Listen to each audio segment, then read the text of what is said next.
On average, what is the sentiment towards meetings in your organization, on your team? Even what is your sentiment towards meetings?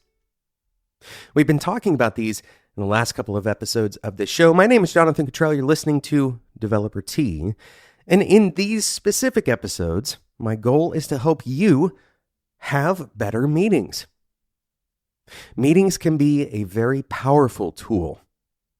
They should be, because they're pretty expensive.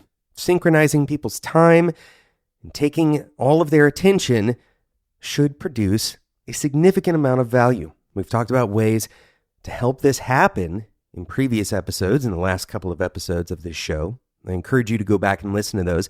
But now I want to talk with you about how the meeting itself goes. How to pay attention to the right signals in your meeting, some of the red flags that you can look for. This is inside the meeting.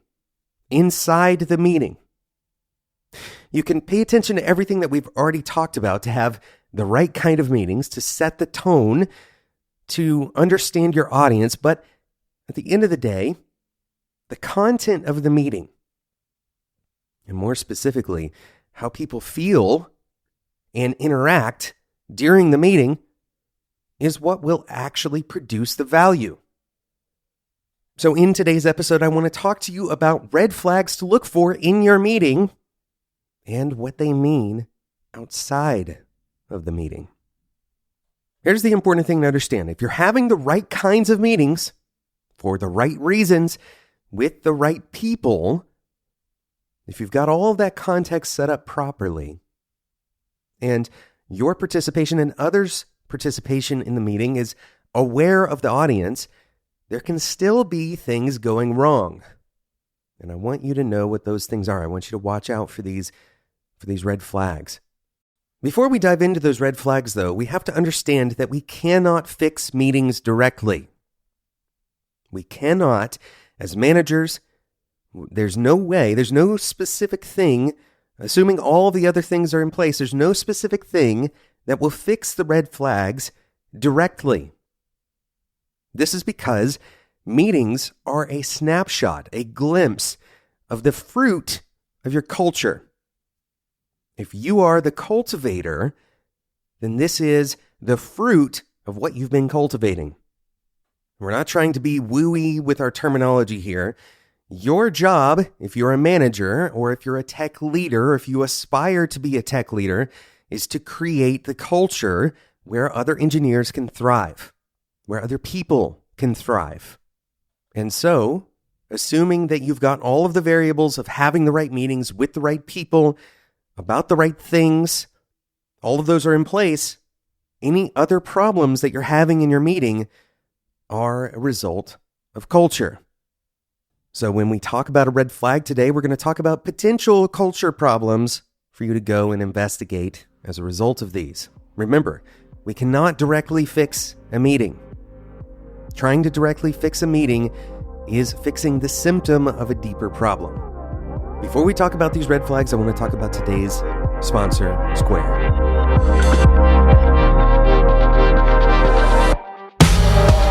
This episode is brought to you by Square. They've been partnering with us throughout this whole year. They have been a huge partner for this show, so please show Square your love. There are millions of sellers across the globe using Square to run every aspect of their business. Many are looking for customized solutions that are deeply connected and easy to use. This is where developers come in. You can grow your business by extending or integrating with Square using free APIs and SDKs to build tools for those millions of sellers across the globe. You can learn more by going to developert.com/square. That's developert.com/square. Thanks again to Square for sponsoring today's episode.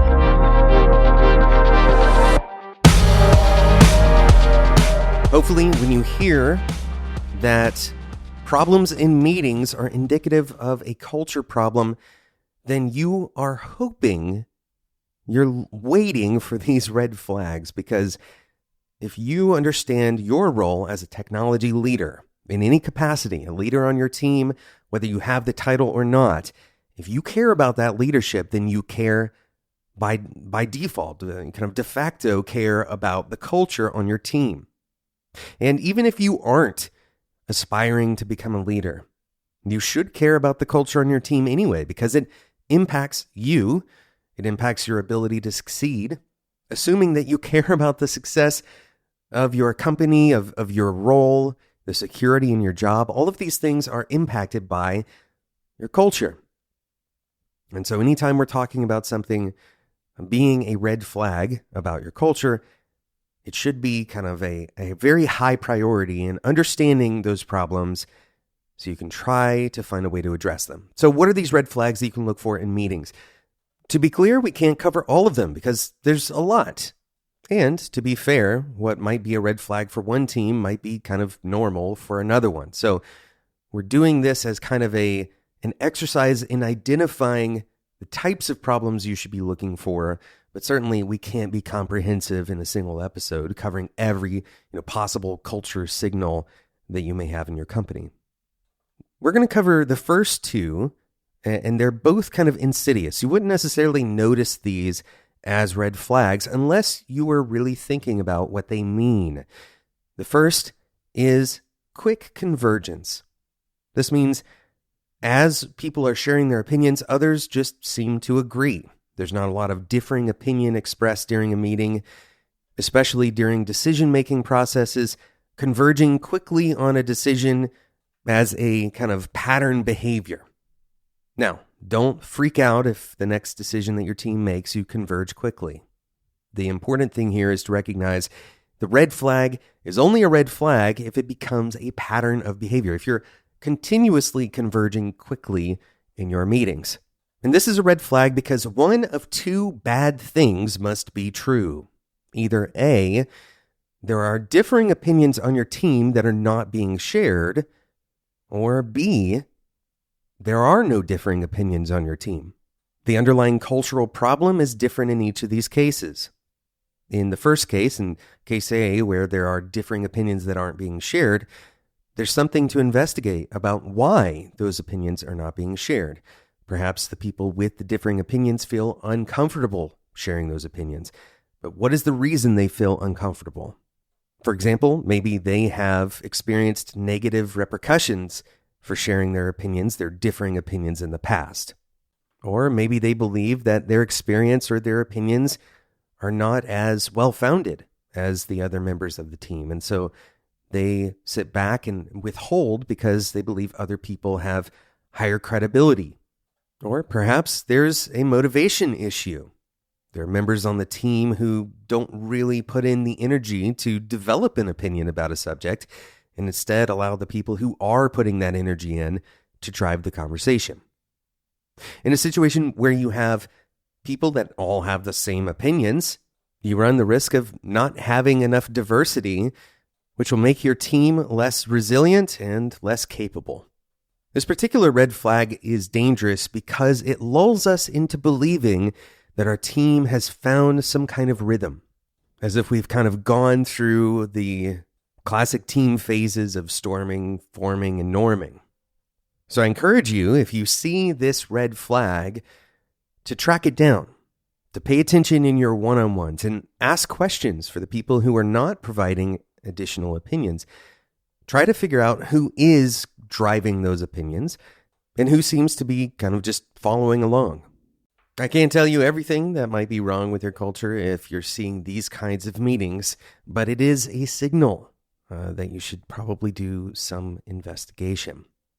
The second red flag is that all of your meetings are run by managers. All of your meetings are run by managers.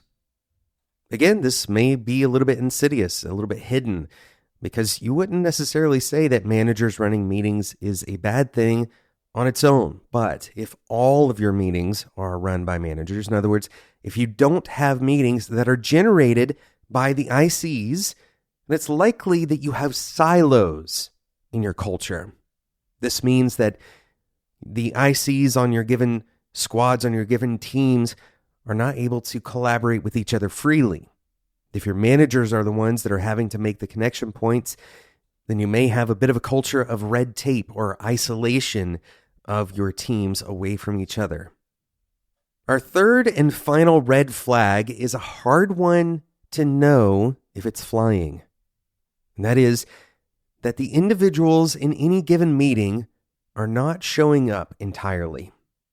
They're not committed to that meeting. Here's what I want you to ask yourself. And then if you are a manager, this is a good question to ask your reports. What does it look like when I show up completely committed? What does it look like when I go into a meeting and for that hour or even that 15 minutes, whatever that meeting length is, I'm fully committed to that meeting? What would it look like?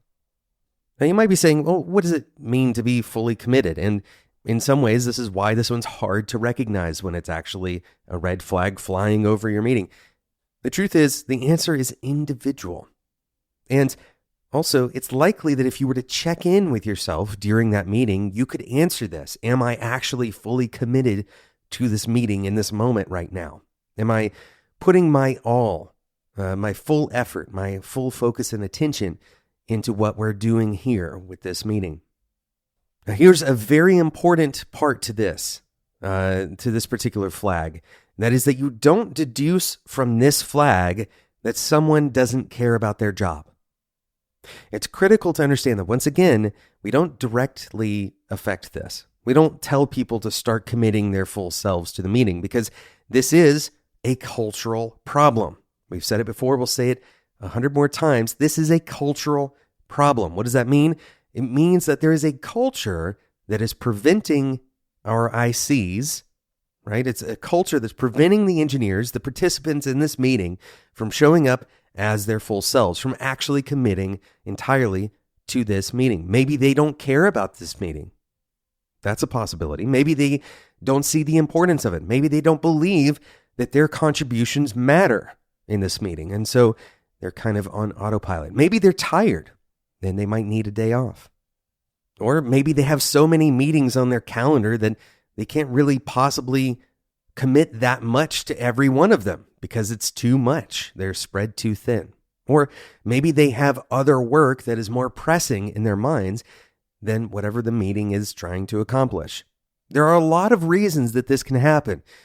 And sometimes it's more than just one of them. It might be habitual. It might be something that they've kind of always done. They don't really feel like they contribute much to meetings in general, and so their default is to show up in a distracted or otherwise half-committed way. But it's important for us to recognize that showing up to meetings half-committed is probably worse than not showing up at all. Showing up to meetings half-committed is probably worse than not showing up at all. Now, again, I want to overemphasize this point, that this does not mean that that person needs to be chastised.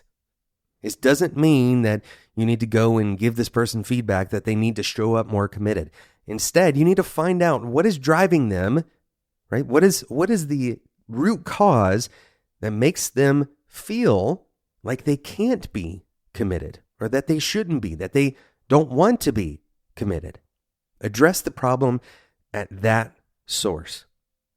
Your job, if you are a leader of the culture, which is virtually anybody who cares about the culture in your organization, on your team, if you are a leader of culture on your team, your job is to think about these red flags that you see in meetings and consider what is the underlying culture that is producing this result, that's producing this fruit. Thanks so much for listening to today's episode of Developer Tea. Thank you again to today's sponsor, Square. Head over to developertea.com/Square to get started with Square's APIs and SDKs for engineers like you looking to grow your business. If you enjoyed this episode, make sure you subscribe in whatever podcasting app you use, but also join the conversation with other engineers who are looking to grow in their personal and professional lives at developertea.com/Discord. This is a totally free community for you as an engineer, or even if you aren't an engineer, you are welcome to join us in this community. That's developertea.com/Discord. Last thing, would love to ask you to leave a review in iTunes for our show. This is the best way to help other engineers like you find Developer Tea.